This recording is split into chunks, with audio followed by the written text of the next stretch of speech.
Brandon's, this one's an off the dome one. I don't have anything. Brandon, what's up, bro? Well, what's going on, guys? I saw you pop in there while we were wrapping up the other one. Sorry, man. I got a back-to-back shows today. No, it's all good. It's all good. No problems at all, bro. It'll be fun one day when we have an actual studio, and that way we, just bring the guests in and everybody gets to everybody just piles in, does their thing, kind of hangs out, Yeah.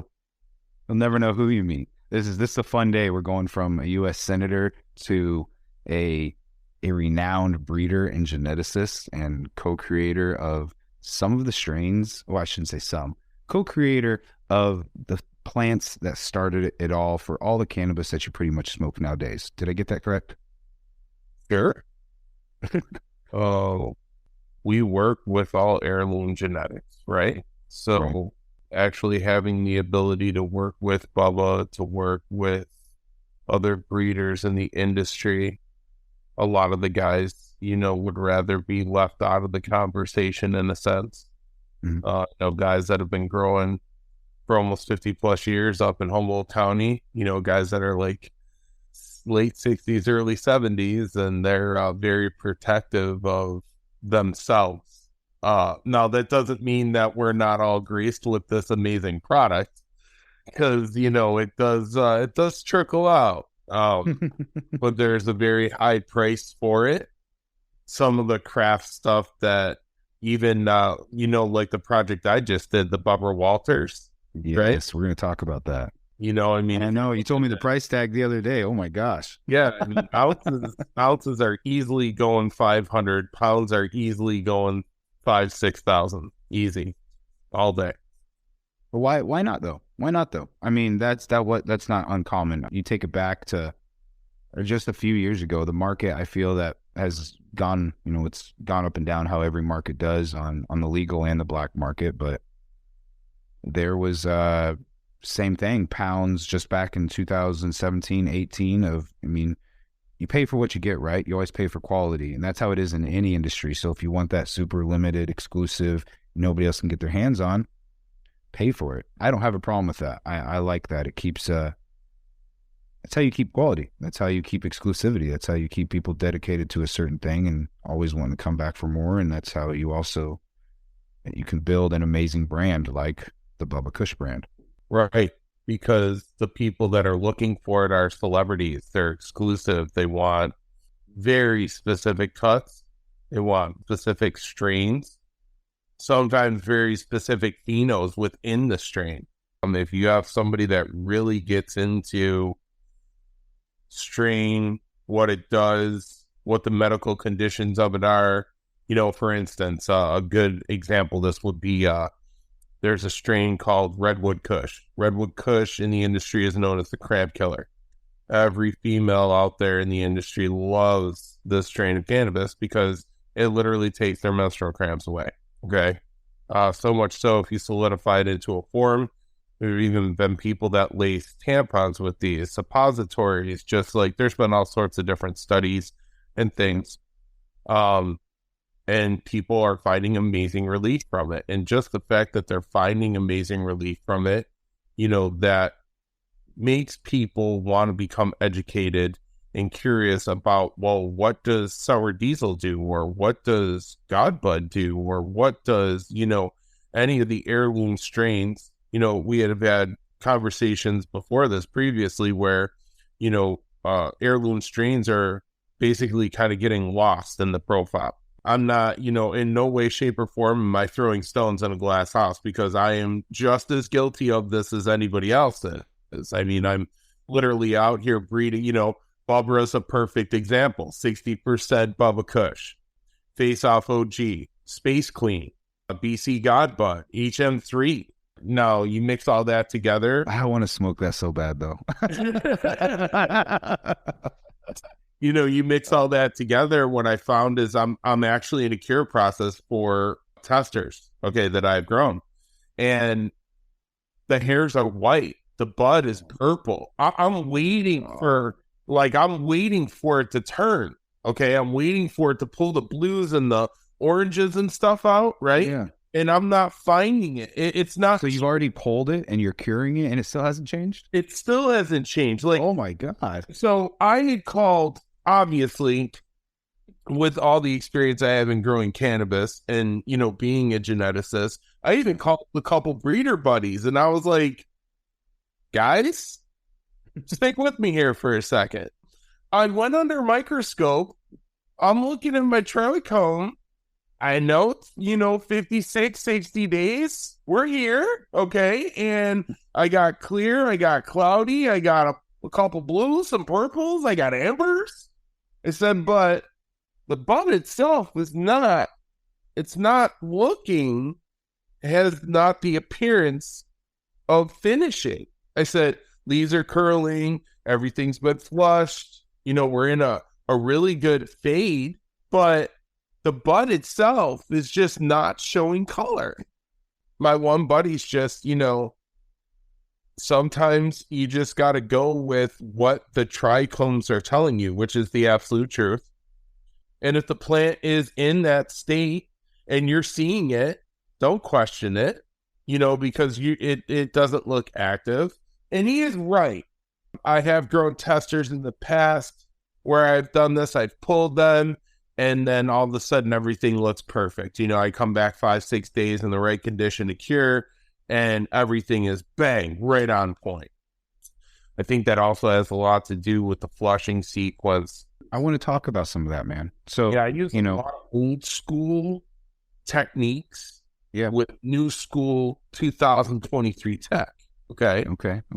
So let's go back in the day. Let's talk about Brandon's closet in the basement. Yes, that's where I want to go. I want to, for our listeners out here, let's break it down. Break it down on a elementary, and then throw in that like we did the other day, that super nerdy level. Break it down from where you started to where it's came, and then just some of the processes that it takes to be, and the dedication that it takes to be a geneticist and a breeder to create these exclusive strains and bring back the quality and stuff. Bring it back, bro. Let's dive down that rabbit hole. Back in the day, we were growing in closets, hidden in an inside wall in a basement. Nobody really knew what you were doing. Some of the biggest stuff that we really, really got into back in the day was Silorenda 99. And the reason was because you could flip it in 45 days. So you could get 6 cycles in a year. And if you were doing this on a constant basis, it was really up in your project, your production as far as bud as well. Back in the day, we didn't know any better. So we all started out in that ocean floor Fox Farm pack, like everybody did in the late 90s and the early 2000s, because that's all there really was. I started growing cannabis at a very, very young age. So for me, I really used very simple methods. One of the main things I used to do was I would go and I would get raw fish and fish guts. And when I knew that plants were outdoor, when I was younger, growing in the garden with everything else, I would literally side dig and put that in there, knowing that the plant would neutralize that CO2 in order to get the production of quality of bud that I needed to get. That is something that's way lost. Now fast forward real quick. There's still some guys doing it way up in like Humboldt and the Trinity and the Shasta up in Northern Cali, like some of those old guys like you're talking about that they're still growing their soil. I mean, yeah, but they have now with the advance of technology. And another thing I could throw here too, I do a lot of research all the time to see what's the newest, what's the latest that's coming out, and what is being held over, and the soils, the living soils, the crop salt nutrients, everything that's really back to earth and, really back to nature is far surpassed anything that we could have done in the old school methods, believe it or not. I know that there's purists out there that will totally agree with me. If you have like a Build the Soil 3 right now is an amazing living soil on the market. And if you put the right rooted cannabis clones in that soil and feed that plant nothing but perfectly pH balanced water, you will grow a perfect cannabis plant. I mean, it's amazing technology. And the funny thing is, it's just nature. You know, people are going way, way, way back to their roots. You know, now we didn't have cool LEDs back then. We do now.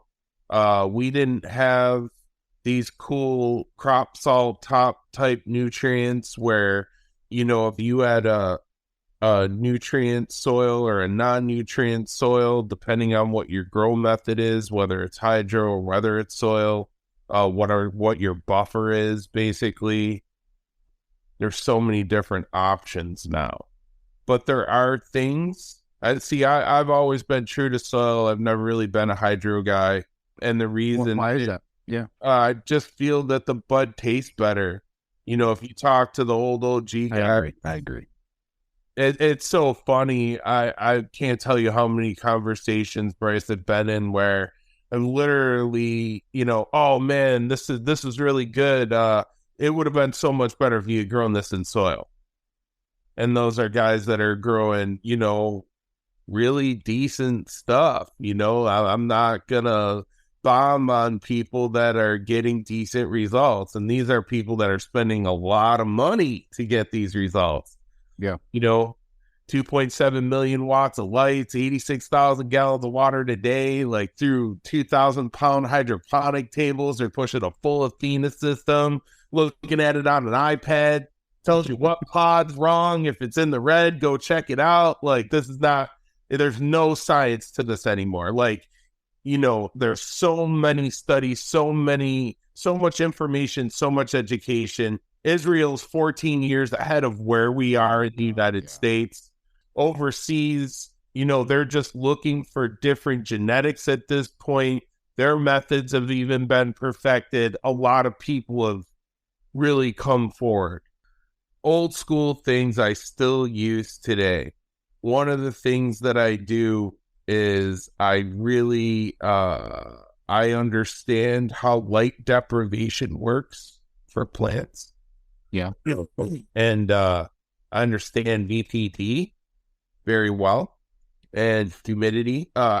Here's one thing. Let's start here. I think a lot of people, when growing cannabis, and if you want to grow cannabis successfully, or I should say, anybody can grow cannabis, but not anybody can grow cannabis you want to smoke.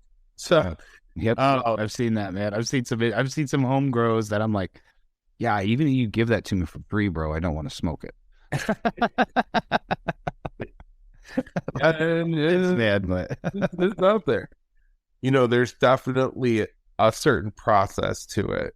I've found a very reliable process throughout the last 2 years using old school and new school techniques. But at the end of the day, it comes down to genetics. If you have solid genetics, to give you an example, I had a guy who was a new grower and he made an honest mistake and he thought that his pH tester was balanced when it wasn't. He thought he was balancing his water to, like, you know, a very easy 6.3, 6.5. And what he was actually balancing his water to was 3.3, which is so acidic. It's insane. But I set him up with a decent package. Build a Soil has certain elements in it that'll neutralize and balance pH if it's off in order to maximize it for the plant, as well as different microbes that we use, you know, yucca, seaweed, silica, all sorts of different things. So by having soil, because isn't that a risk that you run with, like, running just pure hydro? Because if you, like you just said, if you're off on something on one of your calculations, you can burn your plant, can't you? Yeah, or worse. Medium. Okay. Yes. So let's say you got root right in water, right? And you just, something goes wrong. You literally have a window of less than 24 hours to save that crop. Because there's no versus soil. Well, no, I mean, we can step up, step up will be like some form of cocoa pellet, some form of median, like a tuber, if you will. Okay. Where the plant has it, for instance, if you're growing cannabis and tuber and you're using a mill system, which is very common, you can feed that plant 4 to 6 times a day. It's there, it's porous, but it's not really going to hold anything. It's just enough buffer so that you can't kill the plant instantaneously. Okay. You come into rock, you come into cocoa, all these things still just buffer. And then you hit soil. When you make the switch over to soil, now you go from your inert, your non-inert. Is it a living soil? What type of step is it? Does it have any type of nutrients, fertilizer, anything in it? Is it balanced? And that's where you start with your simple ocean floors, which is just a really good soil. And you're going to have to balance it. Soil will give you an easier median for a pH balance. But I mean, if I can pass any advice on to any grower, the simplest, easiest thing to grow the best cannabis is to simply make sure your water is properly pH balanced. Period. That's where a lot of guys really mess up, and then they start throwing parts at it. Oh my God, we need Kelmag. Oh my God, we need microbes. Oh my God, these are phosphorus heavy plants. Are they? Or are you guys just throwing, 5.5 or over 7 at it? I mean, there's a decent range. You can get 5.8 to 6.5 is pretty decent range. I mean, you can get it in. I understand hydro's a different range, but that's pretty much why I like that soil median. So that is definitely an old school thing that we bring to the future.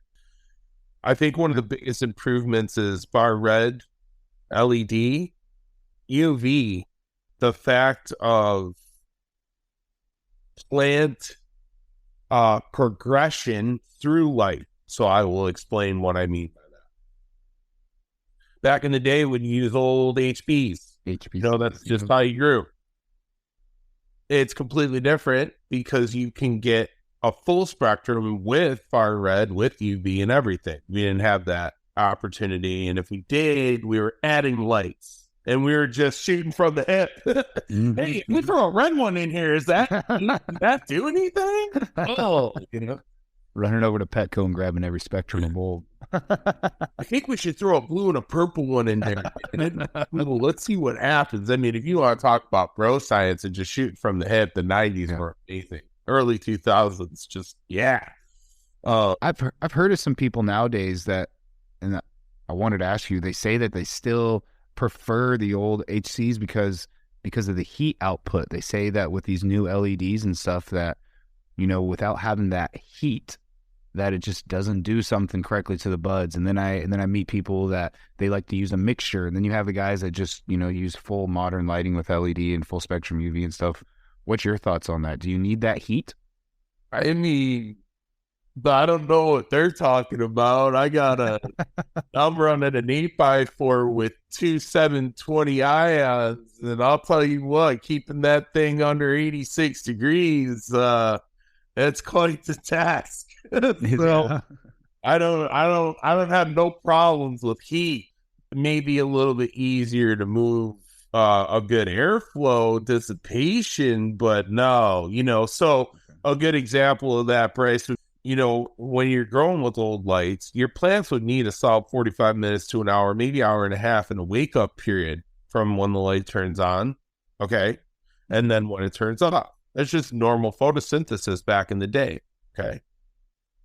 With the new lights, these plants wake up in between 15 to 30 seconds. Oh, wow. Okay.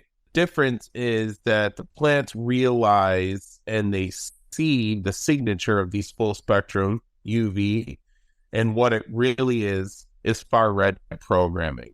Okay. So I will explain far red programming very simply to you.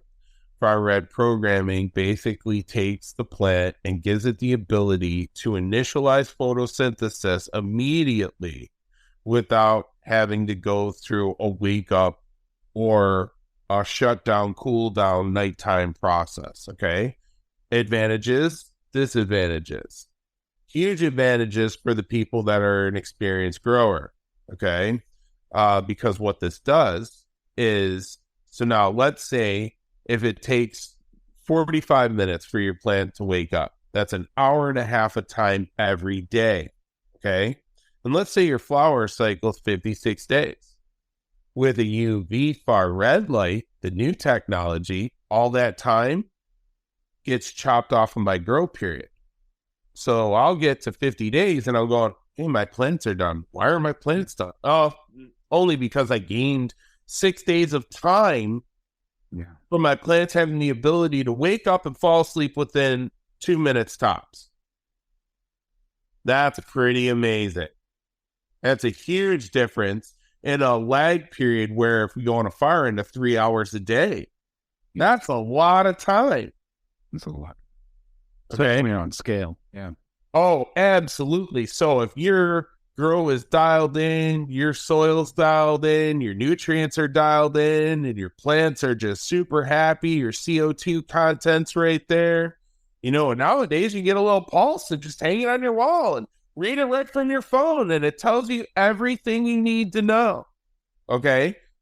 Before, well, I mean, man, we didn't have CO2 controllers back in the day. We didn't, we knew CO2, every simple, biology, chemistry tells you, plants breathe CO2 and give off oxygen. Yeah, okay, all right, cool. We all went to elementary school. It's not rocket science. Now, it's how much and that, 1,500 parts per million per, in a room, and that's in the peak. And, it's kind of like lighting sequence. I do a lot light testings for, use. I got lights now. I keep them 18 inches away from them. They don't burn the flowers at all. The plants absolutely love it, right? And I'm throwing almost 1,600, 2,000 U direct to the top of the flower. And that's just insane. That's absolutely insane. Okay. And it keeps getting better. It really does. I mean, there's companies out there like Science LED right here in Arizona that are making the most amazing lighting equipment. Full customization, blues, browns, whites, reds, purples, all your far red, your UV, everything fully customization. And it all from a beautiful app on your phone. Wow. That's what we were talking about the other day, of being able to take some of the, what was considered primo strains from back in the day and then grow them with today's technology and understanding. Yep. I'd be very interested to see, what could be done with it. And that's, let's, for those people that don't know, I'm a brand new person to cannabis. I'm very interested in it. I want to know the history on it and stuff. And I keep hearing these terms of land race or heirloom. What does that mean? Define that for me. So there, if we dig really, really, really, really, really deep, let's go back 5,000 years ago. Hopping the way back. Let's go. Right. Let's just go. We're in Asia and we're in the Middle East. Okay. And shamans and Middle Eastern people are literally using cannabis in its rarest form, which would have been Afghan. So by our standards today, that would be what's considered Kush. So I know when I was in the army, my first experience with hashish, charas, was in Afghanistan. There you go. So, and and they were not only with cannabis, but they were also very well into opium. Mm-hmm. Oh man, they love their opium. They love their opium over there. Ooh.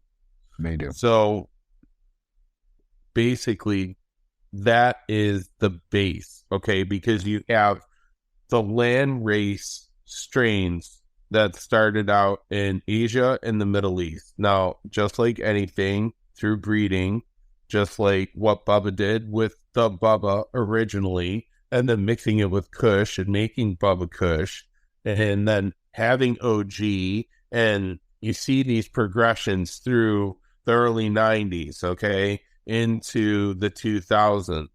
And now we're at a point where some breeders are pulling genetics back, okay? And this is where the heirloom comes in, okay? Landrace and heirloom are very important because if you have OG Kush, Bubba Kush, Chemdog 4, Silorenda 99, you know, I got to be honest with you. If you're growing those 4 strains and you're a really good grower, you're winning awards.